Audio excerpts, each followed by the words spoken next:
SpongeBob has always been weird, since the beginning. But sometimes, it crosses the line from weird to trippy. That's what Frankendoodle feels like.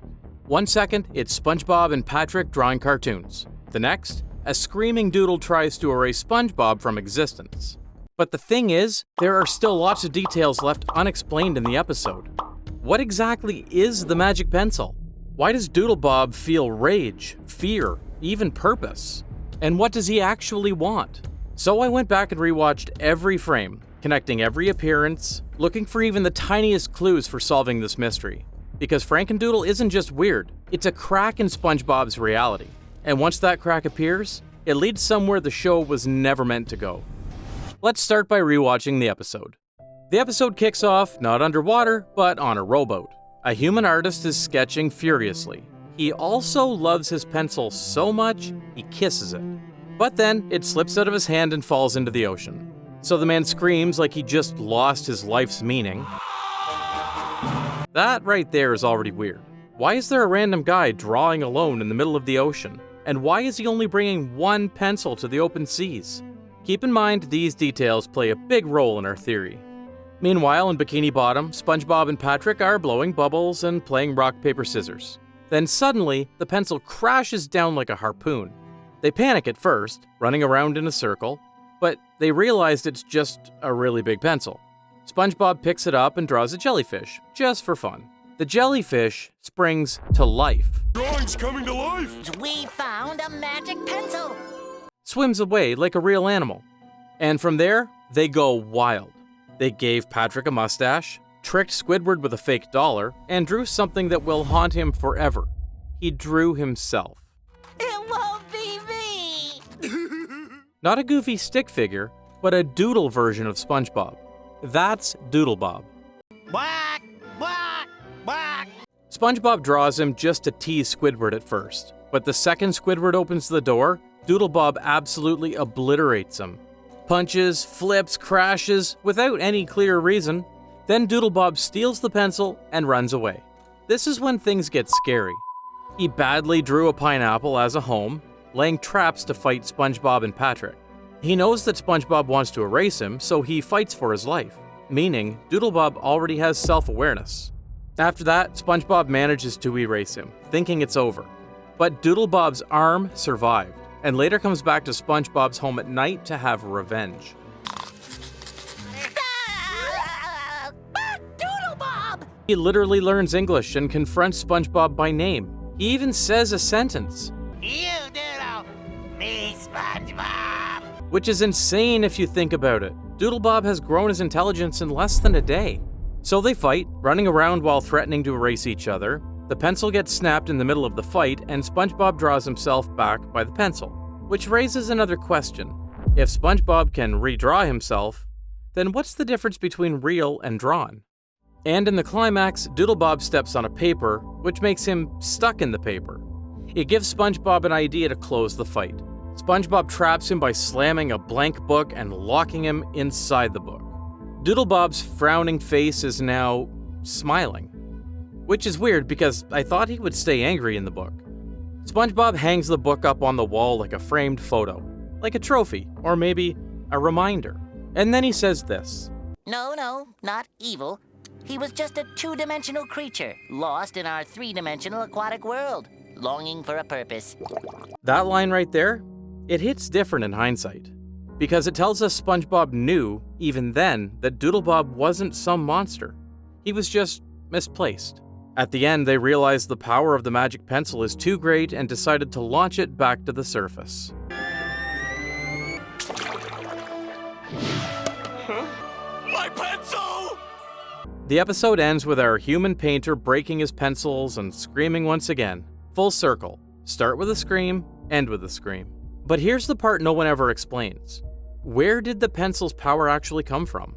Why does DoodleBob feel anything at all? Anger, fear, even survival instinct?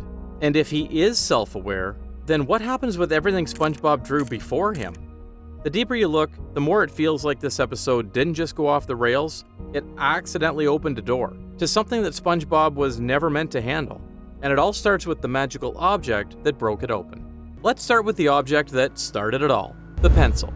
It drops from the surface, out of the hands of a human artist, and crashes straight into Bikini Bottom like a divine artifact. And the wild part is, the magic pencil doesn't just draw illusions, it brings them to life. The jellyfish swims, the dollar bill folds, the sassy squid rock is actually grumpy. DoodleBob talks, thinks, and intentionally hurts people. Is this pencil actually capable of creating life from nothing? And more importantly, the pencil interacts with reality. It erases SpongeBob's house, his furniture, his nose. It doesn't just draw things, it alters the world. Then we hit a paradox. When SpongeBob draws himself with the pencil, he gets his real body back, and not a sketch. That means the pencil isn't just magical, it rewrites the rules of the universe. Not bending them, rewriting them. And you know what's crazy? This isn't a one-off gag. Years later in the episode Doodle Dimension, we see another version of this power. SpongeBob and Patrick accidentally enter a sketch world, a blank space where doodles live, ruled by DoodleBob himself. Patrick somehow draws DoodleBob back to life again, and the episode continues with them fighting each other with their pencil drawing. It's basically a fighting sequel to Frankendoodle. Eventually they have to draw their way back home by sketching a doodle version of Sandy, who then draws a portal back to Bikini Bottom. Which implies the pencil doesn't just bring drawings to life, it links two layers of reality, SpongeBob's world and the sketch world. Just like Rudy Tabooty with his chalk zone logic, but pencils. Drawings are alive because they belong to another dimension. They render in a world just beneath the surface.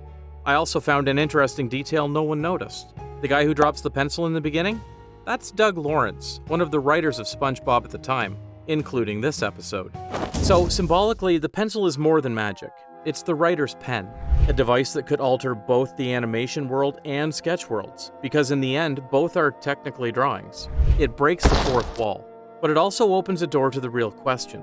What is the magic pencil actually doing? Because it doesn't just bring doodles to life, it tore a hole between two worlds. It's not just a magic trick, it's a bridge. And if SpongeBob's world is vulnerable to that bridge, then DoodleBob might not be the only thing that slipped through. That brings us to the second theory. At the end of the Frankendoodle episode, SpongeBob traps DoodleBob on a piece of paper and he smiles. Why? This moment has been misread for years as defeat. But what if it's not? What if it's the first time DoodleBob actually feels right? Because here's the big detail no one talks about. There are two layers of existence in this storyline. One is SpongeBob's world, a physical cartoon reality, where things are animated, yes, but they follow a logic.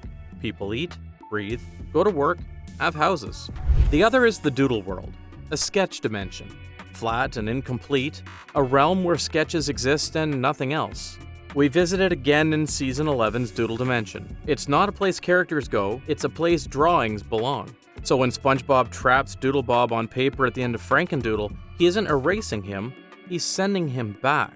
Back to where the magic pencil pulls DoodleBob from. Back to the place where sketches are supposed to live. And that's why DoodleBob smiles. He was never meant to exist in SpongeBob's reality. He was born in the wrong universe, and violently rejected by it. That's why he was unstable and went feral, because being in the wrong dimension is painful and confusing. But once he's returned to a medium that understands him, he becomes stable. It also explains why he remembers SpongeBob and Patrick in Doodle Dimension. The memories are vivid, the trauma is real. He brought up every memory from Frankendoodle to Doodle Dimension. And that changes everything. It means DoodleBob was never evil. He was just in the wrong layer of reality. Maybe we've misunderstood him all along. And that brings us to the final and most personal theory, which will undoubtedly blow your mind. Who is DoodleBob, really? Let's rewind to the moment SpongeBob creates DoodleBob. He doesn't say a clone or another SpongeBob. He says, "I'll draw me," but when Squidward opens the door, it won't be me. And when Squidward answers the door, it won't be me! That's it. That single contradiction is what changes everything. Because the magic pencil doesn't just create what you draw, it responds to intention. And SpongeBob's intention was vague, because every other time they draw something with the pencil, they define it. A jellyfish. It swims like one. A mustache. It sticks to a face and gives confidence, apparently. Even Patrick's terrible drawing of Squidward, he still says it's Squidward, and the pencil makes it grumpy like Squidward. But when SpongeBob draws DoodleBob, he gives him contradicting instruction, which means the pencil, this god-tier tool, is confused. And when something that powerful gets confused, you end up with DoodleBob. That's why he lashes out. It's not malice, it's panic, confusion built into his DNA. He doesn't know what he is, only that everyone around him seems to already know what they are. SpongeBob is loved, Patrick has friends, and Squidward has a life. Meanwhile, DoodleBob, he's just a scribble that talks in gibberish. Quack, quack, quack, quack. But here's the moment that changes everything. When DoodleBob comes back, rebuilt from a severed hand, he doesn't attack first. He speaks. You Doodle, me SpongeBob. In that sentence alone, he confirms 4 terrifying things. 1, he remembers his creator. 2, he knows who SpongeBob is. 3, he knows he's not SpongeBob. 4, and he resents it. This isn't just a sketch come to life. There's thought, emotion, memory. So what, or who, is DoodleBob? Just a failed copy? A clone with no purpose? Or something from another dimension? So let's connect everything. A pencil falls from the surface, not just any pencil, but the tool of a writer. It creates life, warps logic, and defines the universe. Your powers are too mighty for us ocean dwellers. SpongeBob uses it without understanding it, and in doing so, he creates a being with no boundaries. DoodleBob isn't a clone, he's not a villain, he's a glitch in SpongeBob's reality. He was brought into a world that never had a place for him, given no purpose, no name, no voice, and then expected to behave. But how do you act normal when you were never given rules to begin with? He fights because that's all he can do. He copies because that's all he knows. And when he tries to take SpongeBob's place, erasing him, he's not being evil. He's just trying to rewrite himself, to have a context to live in. And maybe he smiles in the book because, for once, he knows what he is. A drawing. He's a drawing? Exactly. And that's more identity than he's ever had. This is why DoodleBob is more than just a funny villain. He's the shadow of creation. And Frankendoodle? It's not just trippy. It's the one episode that breaks the fourth wall and shows you what it means to create. But if you think this was the only time SpongeBob pushed boundaries, you need to see what's hiding in their characters. Because there's another episode, one fans barely talk about, that quietly reveals more about SpongeBob's mind than almost anything else. And what it shows you about SpongeBob, Patrick, and even Gary might just change how you see all of them. We broke it all down in our previous video, the SpongeBob episode fans don't talk about.